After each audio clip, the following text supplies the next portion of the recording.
Hoop calor. É período entre junho e outubro, tá luna andi mais calor na Corsol. Essa aqui não tá nada novo. Pero de último ano não se reparar que é calor não tá maneira não se acostumbrar com ele. Hoop bia é de bira sufocante e hasta poner sentir mal.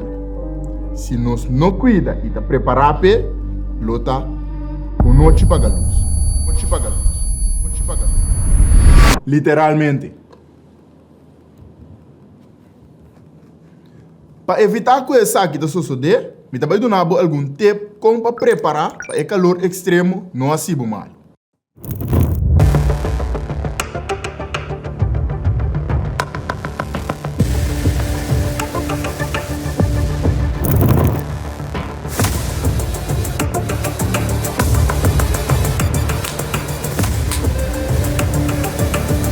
Vou te preparar? Me te preparar. Laga nós começar com os meus curpas.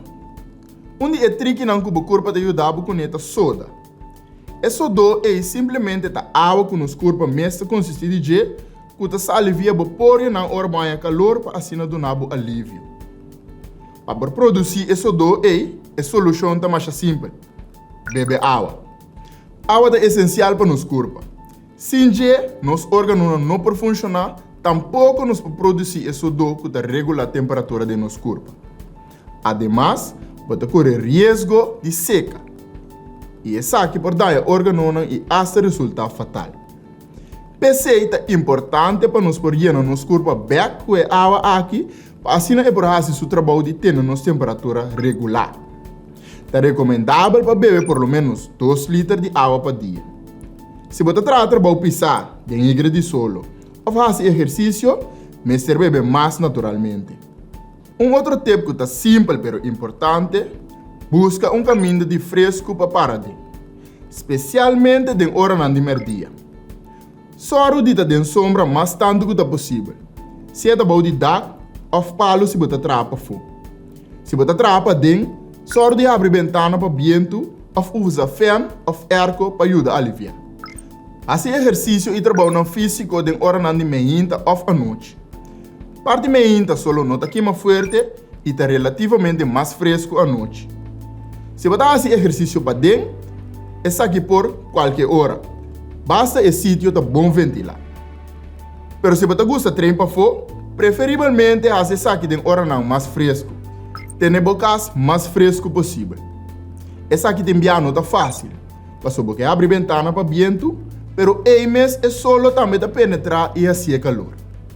Se você tem caminho que solo está dentro, será a cortina e a porta para bloquear o raio de solo de hora de merdia. Se você tem arco, sende essa aqui rato para fresca. E à tarde, hora que o solo baixa, você abre a porta para lagar ar dentro. Evita de dormir, cinta ou fazer atividade diretamente dentro do solo. Usa crema para solo com fator de proteção riba 30. Seguro entre 10 horas de manhã para 3 horas de merdia. De hora na água solo está mais forte e por queimado severamente se você não tem proteção. Viste para não color mais claro e não muito pegar na curva. Essa aqui te ajuda a ar circular e está mais fresco. Qual é tipo de tela também? Você pode saber por certo que o paia branco por hasta bloquear raio de solo. Que já me sabe que o outfit de água te vira. E para mim vai. Coisa mais importante mais. Pagatino riba muito chiquito, pessoa não vulnerável e nos grandes. Só para não sempre de área não fresco, com não beber suficiente água e com não ter de supervisão constante. Assim não nos turta de outro man para prevenir que o calor aqui lo afeta-nos. Tá bom me dá que hora. Tá neto bom momento para me dar pouco água e vai preparar o seguinte episódio para assim não também tá bom preparar. Me tá preparar. E abo?